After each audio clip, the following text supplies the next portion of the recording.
Coming up on American Medicine Today, Communist China has been illegally harvesting organs from unwilling citizens, and the U.S. is finally weighing in.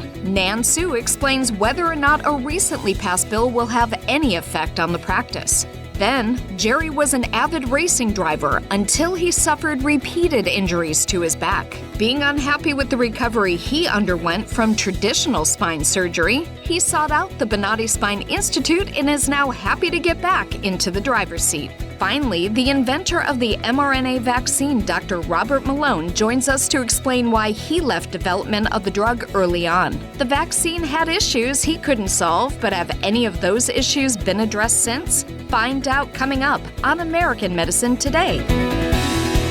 Featuring cutting-edge science and medical innovation, touching personal stories of recovery from pain, along with political, social, and healthcare issues plaguing our nation. This is American Medicine Today, brought to you by the Bonati Spine Institute and Alfred Bonati, MD. Welcome to American Medicine Today. I'm Kimberly Bonati alongside Ethan Youker. So a new report from the Epoch Times has revealed the extent to which the Communist Chinese government routinely illegally harvest organs from living citizens. Joining us to discuss is Nan Su, senior investigative reporter for the Epoch Times, with a focus on Chinese politics and government deception. Thank you for joining us, Nan. Oh, thank you for having me. Thank you, Kimberly and Ethan. Most of us had absolutely no idea that organ harvesting was even going on, or that how China wanted it, and why did it raise awareness of this issue? And you guys picked it up. Yeah, because I'm really glad that the American Congress recently took further step trying to stop this kind of horrified practice in China. It's been there for a long time, and it started back in around 2000. Now, in 2006, it was the first investigative report came out. You can still Google it, easily find it on the internet. It's called the Bloody Organ Harvest. The investigation was done by two significant figures. One is David Matas, who was international human rights lawyer. Another one was David Kilgore, and actually he passed away. He was a former PM of Canadian Parliament and also the former Secretary of State of Canadian Asian Pacific region. It's just take the time for the Western world, I would say, just believe it. When I talk to people about those things, the first reaction is, I don't believe it. It's not that people say, I don't believe you, or I question your honesty. It's just that people say, this something is people find it very hard to believe. As you're saying, this obviously truly does happen. How does it happen? What kind of organs are they taking? You already touched upon some of these. A lot of them are prisoners and things like that. It's just, as you said, it's mind-blowing that this is actually going on in the world in 2023. Yes, that, they have never stopped doing that. They take livers, kidneys, hearts. They basically kill these people for the purpose of taking their organs. Israel government was actually the first one move forward with a legislation back in 2006 and 2007. The legislation said if you go to China to receive organ transplant, then it's not going to be covered by the Israel insurance. And when you come back from China after you receive organ transplant, the Israel health insurance is not going to cover the follow-up treatments. The Chinese government openly, making commercials. They're here, they can actually, they put up the commercials. They promise you only need to wait 2 or 3 weeks for whatever the organ that you need. Back in 2003 to, all the way before 2010, it was like open secret among the nations, like especially in those Asian nations like South Korea, Japan, and Taiwan. They actually have a, specialty tour agent to organize the organ transplant tour. Then, to organize the patients with families going China, and then they stay there like 2 to 3 weeks, and there are horrible stories. There are, there are people who receive the organ transplant, the first surgery, not successful. Then in the following couple of weeks, they find more replacement of new organs. It's just the incredible practice over there without the international society's watch. That's but insane. How can it be when the individuals that have the organs grabbed from them? This seems like crimes against humanity. Mm-hmm. These are atrocities. That's absolutely crimes against the humanity. So what do you think this bill crafted by our government, our Congress, will it touch it? Yeah. Do we even have any sort of way to make that stop in a foreign country, especially one like China, when we already have such a tense relationship? Well, it will help. Absolutely. It's a little further than what we did before. Back in 2011, U.S. government basically put one question into those custom paper. Like if you fly into the United States, you have to fill those custom paper. They ask, have you ever involved in the forced organ harvesting? But right now, this new bill basically it's asking the State Department to provide a list of names of the people who involved in this criminal process, and they are, whoever involved in the criminal process will not be able to get a visa to come into the United States.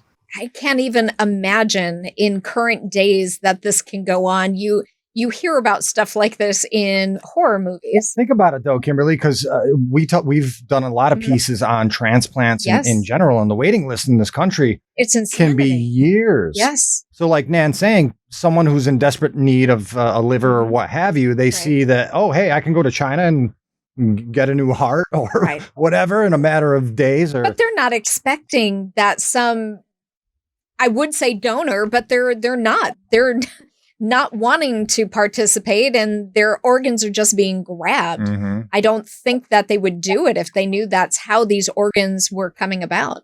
I think this is the awareness. It's very important to make Americans, to make the American public, raise the awareness about how these organs are from. They are, taken from the people who are not supposed to die. They kill these people just for their organs. And I also know that you've been working on, I believe it's a documentary called The Final War. Can you tell us about that? Yeah, it's a newly released documentary by the Epoch Times. And, we done our investigation as a summary of the 100-year plan of Chinese Communist regime. They have actually 100-year plan starting from 1949 when they took over control of China. They have a 100-year plan, and they plan by the year of 2049 that they will take down the United States as the leader of the free world. And with the Biden regime at the helm here in the United States, it looks like it could go that path. Hopefully, we can rectify that in the 2024 election. Thank you so much for being on the program, Nan Su, Senior Investigative Reporter for the Epoch Times. Thank you for having me. Make sure you stay tuned. Coming up after the break, a story of recovery. I went to Dr. Bonati, and he went ahead and looked at my pictures. He told me, you have pain here, you have pain here. And I was like, yeah, absolutely. I'd been to others, but he was a doctor that didn't want to fillet my back open like a fish and do like open spine surgery, because everybody else wanted to do that, and I was not having it. The anesthesiologist who was working with me, I was like having a conversation with this guy, and then I was watching on the monitor as Dr. Bonati is fixing my back. I really felt like I was in good hands. Visit askbonati.com. Jerry is an avid outdoorsman, racing driver, and business owner from North Carolina. Over the years, Jerry suffered repeated injuries to his back. I ride a horse, I ride motorcycles, I ride dirt bikes, I ride four-wheelers, I drag race. I drive a car that, runs 175 miles an hour in the 8th mile, and it's from 0 to 60 in 0.8 seconds. I do everything, I work in my body shop all day. I pull frames on cars, I paint cars, I do, replace panels, I do whatever I got to do. While performing a mundane task in a shop one day, his entire life changed. I was at my body shop working. I bent down to pick up an air hose, and that was it. I was on the floor. I had to crawl actually to the office to be able to get in a chair to call somebody to come and get me to take me to the hospital. And it was my first experience with like a disc blowout, they called it, like a bulged disc. And I'm telling you, it's excruciating. At the time I hurt my back, I'm 6'4". I weighed 297 at that time. And you know, it's like you got to have people to help you, and you're sort of a big guy, you know, and your wife weighs 150 pounds and she's trying to pick you up, put you in the car. The pain affected his daily life, from his ability to walk to interacting with his family. Every time I would take a step, the pain would shoot up my back and down my leg. And I mean, it was just like somebody's taking a knife and they're just digging it in your back like that. Every time you try to move, that knife it goes in, and then you move again, it goes in again. I was sideways and I was all distorted because I couldn't put no weight on this leg. I couldn't sit on the toilet. I couldn't do anything. It was just that bad. And, you know, to be in that predicament and you're used to doing everything for yourself, then you realize you got to depend on somebody else to help you.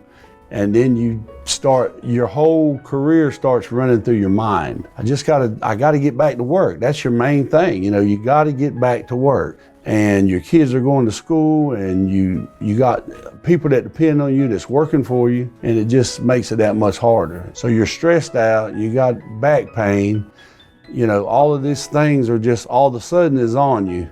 Jerry tried numerous conservative treatments to keep working while fighting through his pain. Oh man, I've had massage therapy, chiropractor care. I've had acupuncture. I've been put in traction. I've been hung upside down and, you know, to separate your discs, you know. I tried everything before I came. You know, when you're on medication, it just alters everything. Your thought process, you know, the way you act toward people, and it causes a lot of conflict and stress. The situation with me and my wife was really bad because I couldn't do things with her.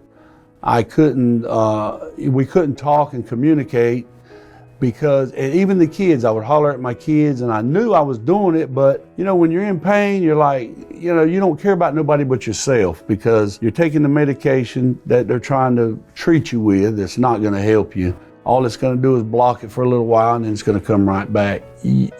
Fighting and arguing just makes it worse. And that's what happens when you get on the medications. When you're in pain, it causes you to do things you don't want to do. Desperate to find a resolution to his pain, Jerry underwent traditional open back surgery at a spine facility near his home. I went to the Pinehurst Surgical Clinic in Pinehurst, North Carolina. That's where my first original surgery was, which they called open back surgery. They're opening your back up cut this long, 6 to 8 inches. They take a clamp, just like they do when you have open heart surgery. They open your back up, your muscles and everything, and they go in there and they try to repair what's damaged.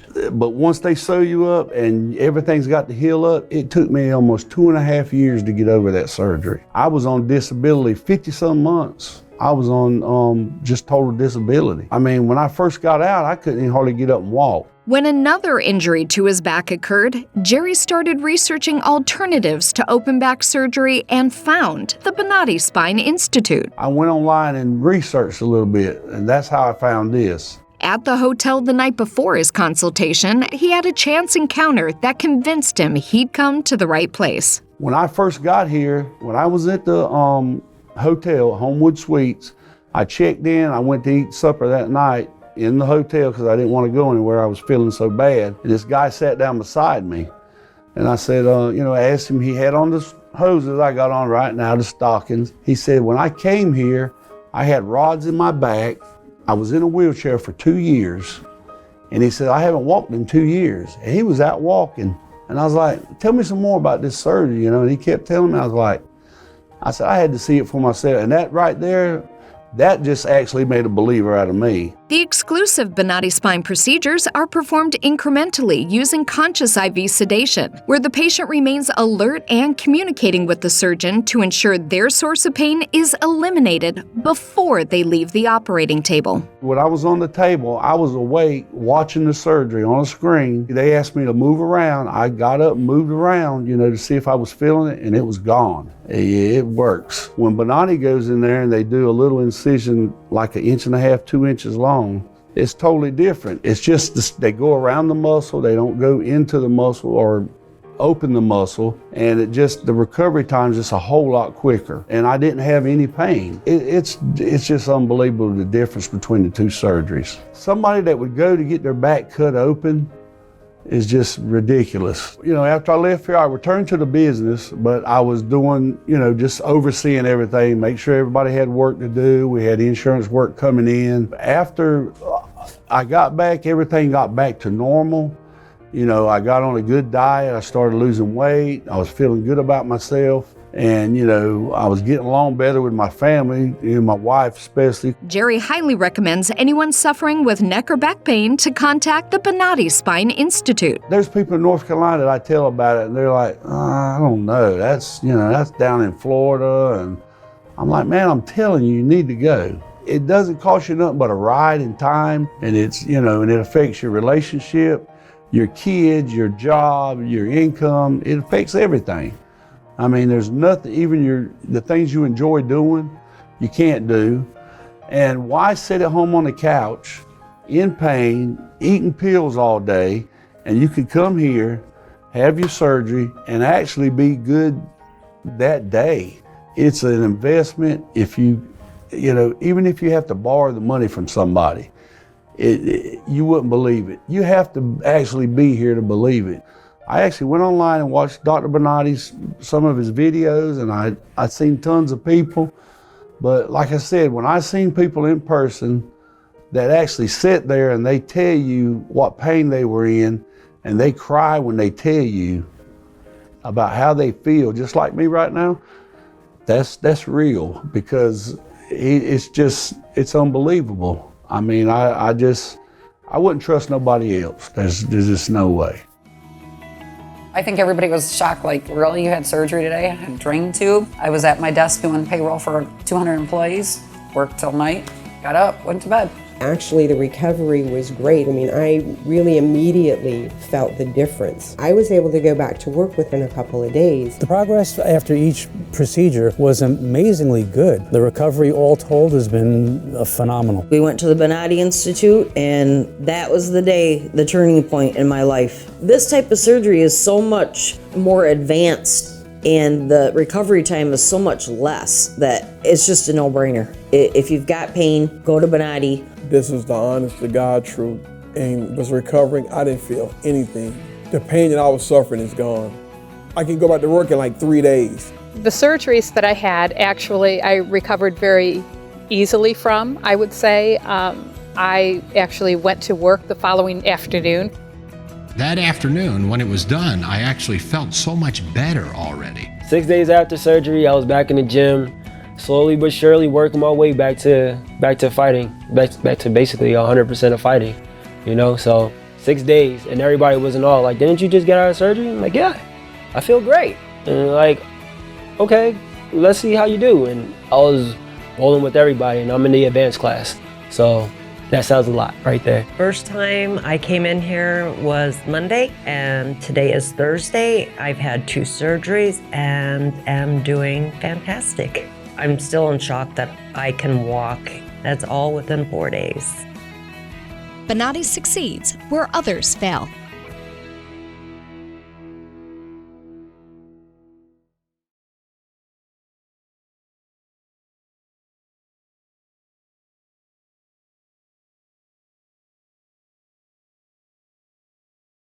If you have any comments or questions, contact us at the number below. You can tweet at Dr. Bonati using hashtag American Medicine Today or hashtag AMT. We would like to hear from you.